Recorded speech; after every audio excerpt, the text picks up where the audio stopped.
చేసి దాన్ని expert opinion కూడా తీసుకుని చెప్పింది ఎంత 11 లక్షల కోట్లు ఆంధ్రప్రదేశ్ అప్పుల్లో కూరుకుపోయింది అని చెప్పి ఇంకా చాలా డేటా ఇచ్చారు. దీని మీద వెంటనే చర్య తీసుకోవాలి, దీన్ని రెస్ట్రిక్ట్ చేయకపోతే రాష్ట్రం అధోగతి పాలైపోతుంది అని ఆమె చెప్పారు కదా. ఇప్పుడైనా అలాంటిది ఏమి లేదు అని చెప్పి చెప్తున్నాడంటే ఏంటి ఆ ధైర్యం ఏంటి? ఏం చూసుకొని లేకపోతే ఎవరిని నమ్మిద్దామని చెప్తున్నారు?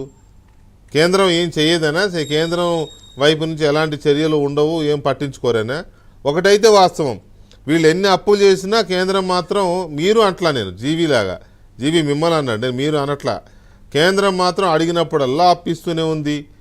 ఎఫ్ఆర్బిఎం దాటి ఇప్పటికి 20 సార్లు 22 సార్లు తెచ్చినారు ఈ ఇయర్లోనే. 20 సార్లు ఈ ఇయర్లోనే, ఈ ఫైనాన్షియల్ ఇయర్లోనే. ఇంకా 2 నెలలకి 20 సార్లు ఎఫ్ఆర్బిఎం క్రాస్ చేసి అప్పు తెచ్చారని అంటే ఇచ్చేవాడికన్నా బుద్ధి ఉండాలి, తెచ్చేవాడికన్నా బుద్ధి ఉండాలి. నీకు నాకు ఇస్తారా భానుప్రకాష్ రెడ్డి గారు? ఏదైనా అప్పిరా బాబు అని అంటే ఎవరు కదా? ఏందండి ఇది? ఏం చెప్తారు మీరు రాజేంద్ర రెడ్డి గారు మీకు ఆంధ్రప్రదేశ్ ప్రజలకి?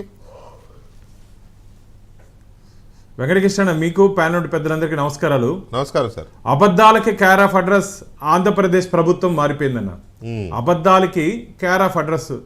బొగ్గన అబద్ధాలు చెప్తారు, సీఎం గారు అబద్ధాలు చెప్తారు, మొత్తం మంత్రివర్గం అబద్ధాలు చెప్తుంది. అందుకనే అబద్ధాల కేర్ ఆఫ్ అడ్రస్గా ఆంధ్రప్రదేశ్ ప్రభుత్వాన్ని భారతీయ జనతా పార్టీ కాదు ప్రజలందరూ భావిస్తున్నారు. ఎందుకంటే మా రాష్ట్ర అధ్యక్షురాలు గారు పూర్తి వివరాలతో దాదాపు 11 లక్షల కోట్ల పైచిలకు ఆంధ్రప్రదేశ్ రాష్ట్ర ప్రభుత్వం అప్పు చేసిందని, కార్పొరేషన్ ద్వారా ఎంతెంత చేసింది, కేంద్ర ప్రభుత్వం నుంచి ఎంత తీసుకొని వచ్చింది, పూర్తి వివరాలు పత్రికల ద్వారా ప్రజలకు తెలియజేయడం జరిగింది.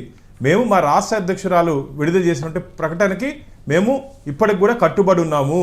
ఈ రాష్ట్ర ప్రభుత్వం 11 లక్షల పైచిలు కోట్లు అప్పు చేసింది. మనందరం వైట్ పేపర్ అంటుంటే బొగ్గన గారు ప్రతిసారి చూపిస్తున్నారు. దీనిలో ఏమైనా కనపడుతుంది? అదే బ్లాంక్ పేపర్ కనపడుతుంది. అయ్యా బొగ్గన గారు, ఇది కాదు మేము అడిగింది. వైట్ పేపర్ అంటే ఆర్థిక మంత్రిగా ఉన్నారు. ఈ 2019 నుంచి మీ ప్రభుత్వ అధికారంలోకి వచ్చిన తర్వాత కేంద్ర ప్రభుత్వం నుంచి ఎంత అప్పు తెచ్చారు, కార్పొరేషన్ నుంచి ఎంత అప్పులు తెచ్చారు, ఏదేది ఎక్కడికక్కడ తాకట్టు పెట్టారు, ఆ పూర్తి వివరాలు ఇవ్వండి అంటే మీరు ఎంతసేపు 6 లక్షల కోట్లు అని ఒకటి అంటారు, 7 లక్షల కోట్లు అని ఒకటి అంటారు. అర్థం లేకుండా మీరు మాట్లాడుతున్నారు. కాబట్టి అబద్ధాలకు కేర్ ఆఫ్ అడ్రస్గా వీరు మారిపోయారని చెప్పి మేము భావిస్తున్నాం.